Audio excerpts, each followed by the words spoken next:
Vos billets, s'il vous plaît. Notre train part dans un instant. Et nous partons sur l'itinéraire ferroviaire le plus pittoresque d'Angleterre.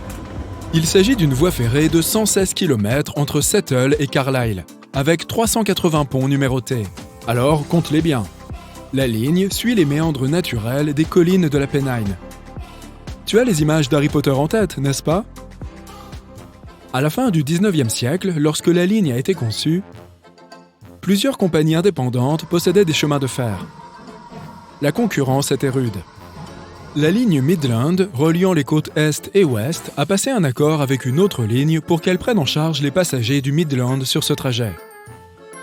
Mais les concurrents ne jouaient pas le jeu et les passagers du Midland se retrouvaient parfois dans des wagons attachés à des conteneurs à charbon très lents. C'est pourquoi la compagnie s'est adressée au Parlement pour obtenir l'autorisation de construire sa propre ligne. Comme la réponse ne venait pas, elle a fini par régler toute seule ses différends avec ses concurrents. Le Parlement n'a pas apprécié qu'elle se fasse justice elle-même et a obligé la Midland à construire quand même la ligne. La construction a duré 7 ans et a mobilisé 6 000 ouvriers. Il s'agit d'un véritable chef-d'œuvre d'ingénierie.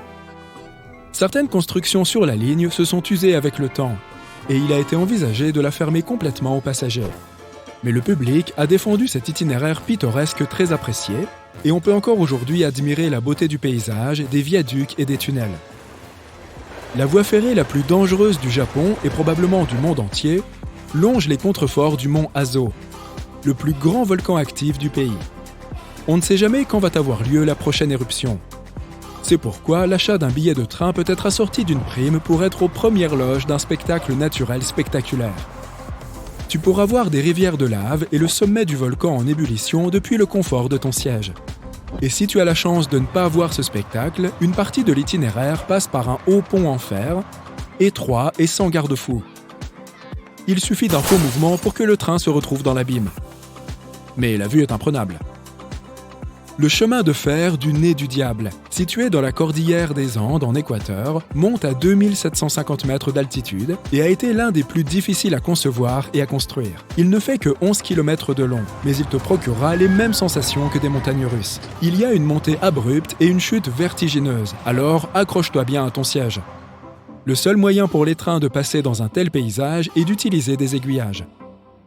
Le train avance jusqu'à une jonction, puis recule le long du tronçon suivant avant de repartir en avant. Tu as déjà pris un train au milieu de la mer? Le pont de Pamban, en Inde, offre une telle opportunité. Il a plus de 100 ans et repose sur plus d'une centaine de piliers. La partie centrale de cette merveille d'ingénierie s'ouvre aux bateaux, aux navires et aux ferries. Et si tu t'inquiètes pour ta sécurité, sache que le pont a survécu à un cyclone qui a rasé toute une ville portuaire.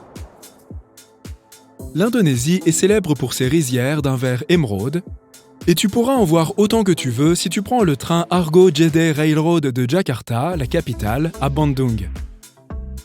Prépare-toi cependant à traverser un pont suspendu à 60 mètres au-dessus du fond de la vallée. La ville allemande de Wuppertal possède un réseau de trains suspendus de 13 km de long. À la fin du 19e siècle, la ville se développait trop rapidement en raison de l'essor de l'industrie textile locale. Il fallait trouver un moyen de transporter des milliers de travailleurs. Il était impossible de construire un chemin de fer normal à cause de la longue et sinueuse rivière Wupper. C'est pourquoi les autorités de la ville ont lancé un concours d'idées pour trouver la meilleure solution. Comme tu peux le voir, le chemin de fer suspendu a gagné. De nos jours, le trajet dure 35 minutes avec 20 arrêts et il s'effectue à la hauteur d'un immeuble de 3 étages au-dessus des routes, des rivières et des immeubles. Une expérience à ne pas manquer si tu es dans la région. En Thaïlande, il existe une ligne de train qui traverse directement un marché. Le Meklong Market Railway existe depuis 1905. Le train avance assez lentement et les vendeurs l'entendent bien avant qu'il n'arrive. Ils s'empressent de retirer les paniers de marchandises, les tentes et les parapluies des voies ferrées.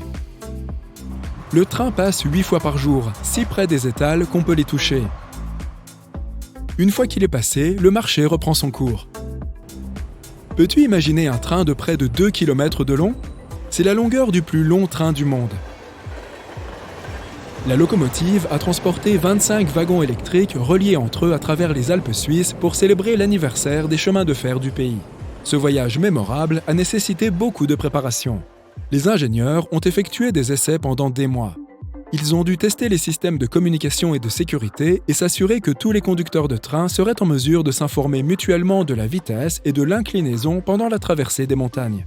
Tout s'est finalement bien passé et 3000 heureux détenteurs de billets ont voyagé pendant 1 heure à travers les paysages les plus époustouflants. De nombreux amateurs de train et photographes ont observé le train depuis les collines, alors qu'il passait par des courbes serrées, des pentes abruptes, 22 tunnels et 48 ponts, le tout sur une distance de seulement 24 km. Et il pouvait même se restaurer dans un wagon-bar. Tu n'auras probablement pas l'occasion d'admirer le paysage si tu voyages à bord du train de passagers le plus rapide du monde.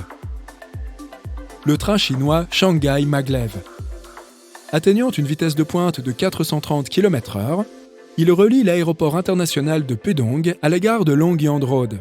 Cela représente une distance d'environ 32 km en moins de 8 minutes. Le deuxième train le plus rapide du monde se trouve également en Chine. Il a atteint une vitesse de 418 km/h lors de tests. Le train compte jusqu'à 16 voitures et peut accueillir jusqu'à 1200 passagers. Les passagers ne s'ennuieront certainement pas à bord. Le train propose des divertissements, des écrans intelligents et la possibilité de recharger les appareils sans fil. En cas de conditions météo extrêmes, le train peut passer en mode autonome. C'est le seul train à grande vitesse automatique au monde. L'itinéraire ferroviaire suivant n'est pas vraiment à grande vitesse, mais il a sa particularité. Les passagers doivent démonter et remonter le train. Cela se passe au Cambodge où des trains en bambou appelés nori transportent une douzaine de passagers, du bétail et d'autres marchandises entre de petits villages. Un nori se compose d'une plateforme de la taille d'un lit et d'un moteur de tondeuse à gazon ou de bateau qui lui permet d'atteindre une vitesse de 40 km/h. Lorsque deux noris se rencontrent sur la même ligne, le plus léger s'arrête. Les conducteurs et les passagers le démontent et laissent passer le plus gros. Ils le remontent ensuite en moins d'1 minute. Si tu as toujours voulu traverser un continent entier en un seul voyage en train, rends-toi en Australie pour prendre le GAN. Le plus long train de passagers du monde qui circule selon un horaire fixe. Pendant la haute saison, des wagons supplémentaires sont ajoutés, ce qui fait que le train mesure plus d'1 kilomètre de long, avec 44 wagons pour les passagers qui veulent profiter des panoramas magnifiques de l'Australie. Le GAN relie Adélaïde, au sud du pays, à Darwin, au nord, sur une distance de près de 3000 km. Le voyage dure 3 jours et 2 nuits et un billet coûte au minimum 4000 $. Tant que ton portefeuille est sorti, si tu as environ 4650 $ à dépenser pour un tour de 4 jours à travers les sites touristiques de l'Inde, le train de luxe Maharajas Express est pour toi. Ce train traverse le nord-ouest et le centre de l'Inde et passe par la plupart des principaux sites touristiques du pays. Il se compose de 23 voitures et constitue un véritable palais ambulant pour 88 passagers. Et pour ceux qui se lasseraient des vues magnifiques depuis la fenêtre, chaque cabine est équipée d'un téléviseur LCD et d'une connexion Wi-Fi. Il est possible de choisir entre une cabine de luxe, une junior ou une suite présidentielle.